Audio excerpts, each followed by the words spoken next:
is Ishmael, and you're watching PBA Draft Room. Napapansin po namin na 88% ng aming viewers ay di pa nakasubscribe. Kaya kung nagustuhan niyo naman po yung video, bilang tulong lang sa aming channel, ay hinihiling lang po namin na pakipindot ang like, subscribe button at notification bell. Maraming salamat mga ka-Draft Room! Welcome back po mga ka-Draft Room.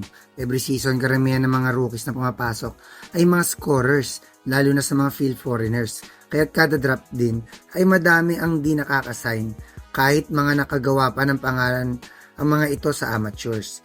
Kaya't nabibigyan ng mas mahabang karera sa PBA ang mga field foreigner defensive stoppers gaya nga nila Paul Barilla, Anthony Semerad at Cliff Hodge. Ganyan din ang planong sundan ng featured player natin ngayon. Siya po ay ang 6'4" small forward na si Ish Cutler. Si Ish ay may co-consider ng second generation PBA player. Kung makuha siya. Dahil tsuhin niya ang former San Miguel player na si Jeffrey Graves. Unang naglaro ng college ball si Ish sa Citrus Community College. Dito ay nilaro niya ang guard position. Dahil sa kanyang hustle at defensive skills ay nirecruit siya ng NCAA Division II na Cal Miramar University. After nito ay nag-decide na siya maglaro sa Pinas para sundan ang yapak ng kanyang tito.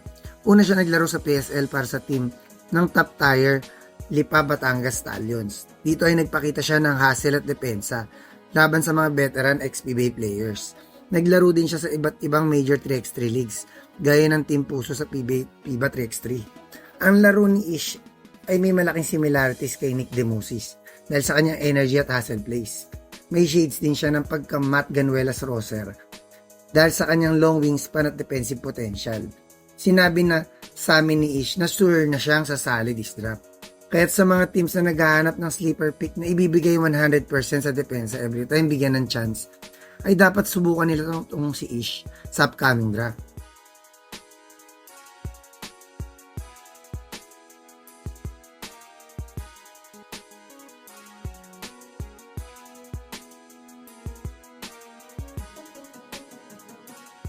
Hanggang sa susunod na lang mga ka-Draft Room.